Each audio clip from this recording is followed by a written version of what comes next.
Des hommes cargoulés qui sont venus chez moi et qui ont essayé de secouer le portail. Et il est resté très vigilant parce qu'il n'a pas réagi. Il a cherché à se cacher pour essayer de voir ce qui se passe. Comme il faisait quand même nuit, c'était sombre, tout était calme.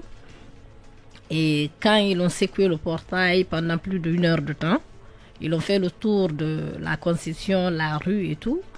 Et il y a un d'entre eux qui est monté sur le portail pour voir si ma voiture y était. Quand il a vu que ma voiture n'y était pas, il a dit « Ah, sa voiture n'est pas là ». Entre-temps, d'après l'explication du gardien, il y a un d'entre eux qui était en bas qui avait reçu quand même un coup de fil pour dire non, elle n'est pas rentrée. Replions pour ne pas qu'on nous repère. Donc c'est comme ça s'est passé. Et est-ce que qu'est-ce que ça vous a dit cette descente de ces hommes encagoulés? Quel message se cache derrière cette descente, à votre avis? D'abord, est-ce qu'ils étaient en uniforme? Si oui ou non, et vous, parce que vous dites, ils ont dit sa voiture n'est pas là, donc elle n'est pas là probablement. Pourquoi vous n'étiez pas à la maison? Est-ce que vous étiez alerté de quelque chose? Au fait, mon 6e sens ne me trompe jamais. Depuis un certain temps, mes sœurs me disaient de ne pas rester chez moi, mes amis me disaient de ne pas rester chez moi. Je dis mais pourquoi? Je ne veux pas quand même m'animer de peur, fuir chez moi parce que je cherche à défendre l'honneur de mon père. Vaut mieux mourir en défendant son honneur que de vivre avec son image souillée. Donc je préfère mourir vraiment en défendant l'honneur de mon père. Bien. Du coup, quand je suis arrivée au niveau de Ratoma ce jour-là, je me suis dit, bon, va voir, j'ai une amie qui habite à la Minière, je me suis dit d'aller la voir. Donc quand je suis arrivée chez elle, je suis restée jusqu'à 19 h. J'ai dit, bon, dans mon fort intérieur, il ne faut pas lui mettre quand même en danger. Donc j'ai décidé de rester. Elle-même, elle me dit, il faut rester. Donc je suis restée. Mais à 3 h du matin, quand je me suis réveillée, j'ai vu ce message, je me suis dit, ah, pourquoi je ne suis pas rentrée? Parce que quand même, si j'étais rentrée, moi, j'aurais alerté les gens. Attends, le gardien, les gardiens ont eu peur peut-être à ne pas se manifester parce que juste à côté de moi, il y a le directeur du patrimoine bâti qui habite, qui a des gardes quand même qui sont des militaires armés. Moi, j'aurais appelé l'un d'entre eux pour dire, vérifiez ce qui est devant mon portail. Certains disent que c'est une chance, mais moi je me dis non, si quand même on avait pu mettre main sur l'un d'entre eux, on aurait dû savoir c'est qui les a amenés. Très bien. Comme il le disait, ils étaient en tenue. D'après le gardien, est-ce qu'ils étaient en civil? Il n'a pas bien observé parce que quand même il avait un peu peur. Voir 4 personnes cargoulées de nos jours débarquer chez toi entre 1 h et 2 h du matin. Compte tenu de tout ce que je traverse avec cette famille qui a quand même manqué du respect à mon père, avec toutes les menaces de mort que j'ai eues auparavant. Donc, Alors, quelle suite vous comptez donner à la descente de ces hommes encagoulés chez vous, à votre domicile? Et quel lien vous faites entre cette descente et l'affaire qui vous oppose à Ousmane Yelloy? Sans tourner autour du pot, ce n'est pas que moi seul. Je pense que toute l'opinion nationale est au courant de ce qui se passe dans ce pays. Nous avons tous suivi comment l'arrestation de Niéloy s'est produite à l'aéroport. Les gens qui ont refusé de faire exécuter un mandat d'arrêt, et les gens qui ont appelé le lendemain pour empêcher qu'il soit transféré à la maison centrale. Ouais. Donc, je pense que ce problème, tout le monde aujourd'hui aspire au changement. Je pense que chaque Guinéen doit changer de son côté. Oui. Mais vous ne les soupçonnez pas quand même, la famille Niéloy, d'être... c'est une question que je pose, vous ne les soupçonnez pas d'être derrière quand même cette descente d'hommes encagoulés, et peut-être qui venaient pour vous faire peur, pour vous intimider ou pour peut-être vous menacer dans votre intégrité physique? Dieu merci, j'ai jamais peur, parce que j'évite toujours d'avoir peur, comme l'a si bien dit mon père. Ce monsieur à ma gauche, il connaît bien papa, il connaît la réponse de papa, qu'il a peur d'avoir peur. Donc exactement, tous ces enfants sont comme ça. Audacieux. Je ne peux pas dire ça, il n'y a aucun de ces enfants qui vraiment atteint sa cheville dans ce cas. Ouais. Mais avoir peur, non. Ils peuvent venir, essayer. Par exemple, hier, j'ai passé la nuit chez moi. Étant donné les gens disaient ne viens pas et tout, je dis même les gardiens, ils peuvent partir parce que quel que soit la façon dont je vis, ou quelle que soit la protection que j'ai, la façon dont je dois mourir est déjà tracée par Dieu. Personne ne peut m'empêcher de mourir de cette façon. Madame, allez-y. Peut-être cette question, vous avez dit que des gens ont refusé d'exécuter le mandat d'arrêt à l'aéroport. On nous a parlé du commissaire de l'aéroport, mais vous dites que le lendemain, d'autres ont voulu empêcher que justement Nieloy rejoigne la maison centrale. Est-ce que vous avez des noms de gens qui pourraient avoir pesé pour que cela n'ait pas lieu? De toutes les façons, demain il y a l'appel, tout va se savoir là-bas. J'ai pas besoin d'indexer Paul ou Pierre, chacun se connaît dans ses faits et gestes. Donc, la suite avec vous, Mohamed je crois qu'il assumait. Madame Kadatou Diallo, moi je voudrais qu'on crève l'abcès. oui. Vous apprenez que Ousmane Niele est à l'aéroport international de Conakry-Bessia. On vous alerte et vous venez en courant. Qu'est-ce qui s'est passé entre vous et le chef d'escale d'Air France à votre arrivée? Au fait, connaissant le chef d'escale d'Air France, je l'ai appelé au téléphone avant d'arriver. Je lui ai dit, il y a le jeune qui a insulté papa, qui a un mandat d'arrêt, qui est au bord d'Air France. Il me dit non. Et puis, même s'il est là, c'est pas Air France qui a le droit de débarquer. C'est le commissaire de police. Donc, j'ai un jeune policier à l'aéroport que je connais, je l'ai appelé. J'ai dit, essayez d'interpeller Nieloy, il est à l'aéroport, pour ne pas qu'il prenne l'avion et tout. Essayez d'appeler le commissaire. J'essaie d'appeler le commissaire, impossible. Donc, j'ai cherché à garer ma voiture dans une station parce que j'étais seule et j'ai pris une moto pour arriver à l'aéroport. J'arrive avec le mandat d'arrêt, je rentre dans l'aéroport et je suis allée dans le bureau du commissaire.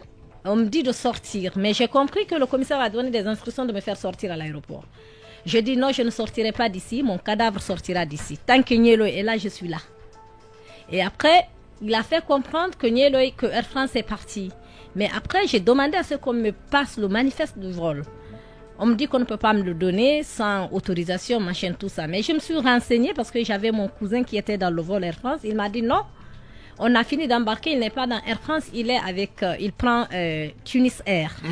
J'ai dit, mais Tunis Air arrive à quelle heure? Il arrive, il a du retard. Du coup, j'ai appelé une agence de voyage et je dis, essaie de me mettre un billet sur Tunis Air, sur Tunisie. Et tu reviens quand? Je dis, même si c'est le lendemain. Donc, il me dit, tu as ton test Covid? Je dis, oui, j'ai fait le test Covid hier parce que je partais demain à Abidjan. Du coup, j'ai appelé le labo et je dis de m'envoyer mon test par WhatsApp parce que j'ai une urgence, je pars. Donc, ils m'ont envoyé le test. Le commissaire a donné des instructions à la rentrée de ne pas me laisser rentrer. Je dis, c'est là où il y aura mort d'homme ici. J'ai mon billet d'avion, j'ai mon vaccin, j'ai le test Covid, j'ai mon argent de poche. Je ne peux pas m'embarquer. Alors là, on verra. Du coup, comme j'étais en communication avec mon avocat, qui m'a dit, non, reste tranquille, on va essayer d'avoir le procureur. Et le commissaire, le commissaire est venu me dire que il a eu le procureur de la République qui lui a dit de laisser Nieloy embarquer. J'ai dit quoi? J'ai cherché à appeler un des procureurs aussi de la Cour suprême qui m'a dit non, c'est archi faux. Il ne peut pas le faire. Donc, entre-temps, l'avocat m'a mis en rapport, en communication avec comment dirais-je, le procureur. Oui. Et le procureur m'a dit, je ne l'ai pas eu, je n'ai même pas parlé avec le commissaire. Il me dit, mais si c'est comme ça, je me déplace pour venir à l'aéroport. Et quand j'ai dit, c'est bon, le procureur vient, Nieloy Professeur Sidi Suleiman. Oui, on a fait descendre Nieloy. Il y a une dame qui travaille à l'aéroport, qui me connaît bien, qui est venue me dire, ils l'ont descendu, fais attention. J'ai dit, mais si on l'a descendu, on n'est pas des analphabètes ici, il était à l'aéroport. Il y a les manifestes des vols. Ils vont nous sortir par où il est sorti s'il n'est pas à l'aéroport. Mais je pense qu'on l'a fait sortir parce que mon cousin, qui s'appelle Boubacar, qui est parti en Belgique, quand il a reconnu Nieloy, il a alerté la police le premier à l'aéroport. Le même commissaire est venu menacer mon cousin. Extraordinaire. Qu'il va demander à Air France de lui débarquer. Il dit, il faut me débarquer, c'est mon père qui l'a insulté. Ouais. D'accord? Et après, Nieloy a ouvert son sac. Lui a montré de l'argent. Viens, je veux te donner de l'argent et arrête de parler. Je veux te donner quelque chose que tu vas manger toute ta vie. Eh ben, Il m'a appelé, il me dit, mais il a beaucoup d'argent sur lui. Je dis, peu importe ce qu'il a.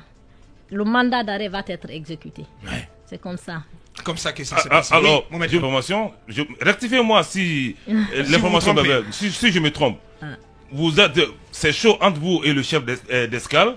Non, pas le chef d'escale. d'Air France. Non, le commissaire de police. Le commissaire. Ouais. Vous n'avez jamais eu peur du professeur Alpha Condé pendant qu'il était président. C'est pas maintenant que vous allez avoir peur. Est-ce que vous avez tenu ces propos pour l'opinion? Non, j'ai juste dit au commissaire, je lui ai dit, si et seulement si la sœur de mon père est dans cette formation de cette république, Nielo descendra. Et c'est ce qui s'est produit. Et je dis, il ne partira pas. Après, quand le procureur est venu, ils sont venus dire au procureur que je les ai insultés. J'ai dit, vous savez, arrêtez une personne qui a proféré des injures publiques, arrêtez Nielo et après vous venez m'arrêter. Il y a même un policier qui est venu, qui a voulu se jeter sur moi, mais les gens qui étaient là autour de moi sont venus l'attraper. Et les mêmes personnes lui ont dit, vous savez arrêter une personne qui a insulté, arrêtez Nielo. Donc c'est comme ça. Au fait, dans cette vie, je pense, si on se dit tout le temps qu'on va avoir peur de Paul et de Pierre, on ne va pas avancer. J'ai dit, j'ai pas peur. Si ça, en sauvant l'honneur de mon père, lui, il va mourir, il n'y a pas de problème. J'accepte la volonté de Dieu. Alors, Madame Kadietou Diallo Deka, fille de l'âge Biro Diallo, ancien président de l'Assemblée nationale, notre invité. Deka, moi je suis quand même un peu circonspect. 6 minutes. Parce que quand je crois savoir que vous êtes plutôt une personne très proche du professeur Alpha Condé, ça ne date pas de maintenant. Depuis vos années d'études, ça c'est connu, c'est de notoriété publique. Alors comment comprendre qu'aujourd'hui vous soyez à couteau tiré avec une famille réputée proche de ce même Alpha et que moi je ne contourne pas les choses parce que vers la fin de l'ère Alpha, ces dernières semaines, cette histoire-là que vous racontez était devenue tellement incandescente que on apprenait que vous pourriez peut-être faire l'objet d'arrestation. Est-ce que mes informations sont justes? Je ne nie pas. Hein. J'ai connu le professeur Alpha Condé avec mes parents dans les années 94. Quand ma soeur est décédée le 14 mai 1994, il est venu à la maison pour présenter les condoléances à papa. Donc papa me l'a présenté, c'est ma toute dernière fille. Elle dit, elle est ma fille. Mais c'est resté quand je suis allée en France pour mes études avec mon petit frère. Il était vraiment présent, hein, Alpha. Et à chaque fois que papa venait, comme il n'aimait pas rester dans les hôtels, il restait chez mon grand frère qui est médecin à Paris. Alpha Condé était tout le temps là. Tout le temps là. Et je me rappelle même quand l'année à laquelle il a été arrêté et que son frère Malik était chez lui, à son appartement, et avec Albert Bourgi que vous connaissez tous. Oui. C'est Albert Bourgi et moi plutôt qui sont allés l'informer que son frère a été arrêté. Et quand papa est allé au Parlement de la France pour défendre la libération de Alpha, j'étais avec Albert à l'aéroport quand un de mes amis qui est journaliste sur RFI m'a appelé pour me dire « Ah, et ton papa Kadietou ?» Je dis « Papa est parti. » Il dit « Non, il ne fallait pas qu'il parte. S'il part, il va être arrêté. » C'est le jour où ils ont récupéré le passeport de papa à l'aéroport. Du coup, mon frère, le médecin qui est à Paris, était en Guinée, qui était très proche de l'ambassadeur de France à l'époque. Et je lui ai appelé, je dis « Docteur ?» Il me dit « Oui. » Je dis « Ah, papa a pris l'avion. Et ils m'ont informé ici que s'il part, il va être arrêté. » Du coup, le docteur est allé rencontrer l'ambassadeur, lui a expliqué, et arrivé à Conakry, il y avait tout le monde qui était là. Alpha était plus qu'un oncle pour moi, au fait.